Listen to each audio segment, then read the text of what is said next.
বিসমিল্লাহির রহমানির রহিম। আসসালামু আলাইকুম। আজকে দেখাবো দেশি মুরগির পাতলা ঝোল খুব কম মশলায়।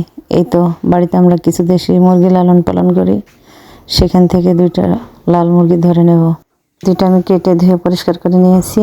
কড়াইয়ে তেল দিয়ে দিচ্ছি। তেলে দিয়ে দেবো আস্ত জিরা আর গরম মশলা। এতে দিয়ে দিচ্ছি আস্ত রসুন আর পেঁয়াজ কুচি দিয়ে ভালোভাবে নাড়াচাড়া করে হালকা ভেজে নেব। মশলাটা আমার হালকা ভাজা হয়ে গেছে। দিয়ে দেব 1 চা চামচ আদা বাটা, 2 চা চামচ রসুন বাটা দিয়ে আর একটু ভালোভাবে কষে নেব।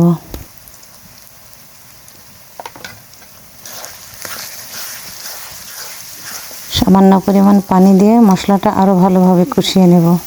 মশলাটা আমার প্রায় কষানো হয়ে গেছে। দিয়ে দেব হলুদ গুঁড়ো 1 চা চামচ, মরিচ গুঁড়া দিয়ে দেব 2 টেবিল চামচ দিয়ে আরেকটু ভালোভাবে নাড়াচাড়া করে স্বাদ মতো লবণ দিয়ে দেব। দিয়ে মশলাটা খুব ভালোভাবে কষিয়ে নেব।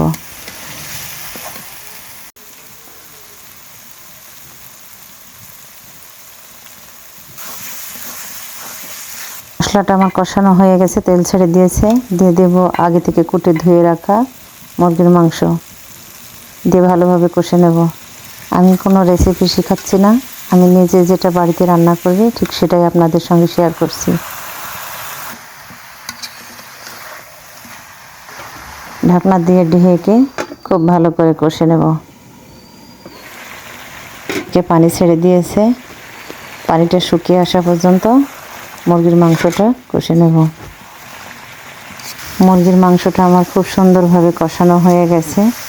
পরিমাণ মতন পানি দিয়ে ঢাকনা দিয়ে ঢেকে রান্না করে নেব।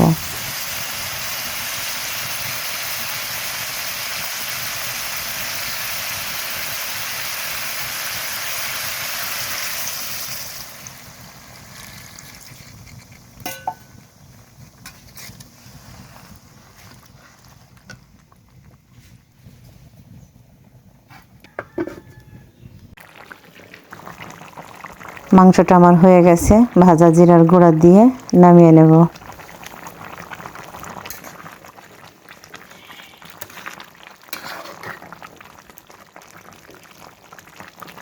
হয়ে গেল আমাদের দেশি মুরগির পাতলা ঝোল রান্না। রান্নাটা কেমন হয়েছে অবশ্যই কমেন্ট করে জানাবেন। রান্নাটি যদি আপনাদের ভালো লেগে থাকে অবশ্যই লাইক, কমেন্ট এবং শেয়ার করতে ভুলবেন না। আসসালামু আলাইকুম। আল্লাহ হাফিজ।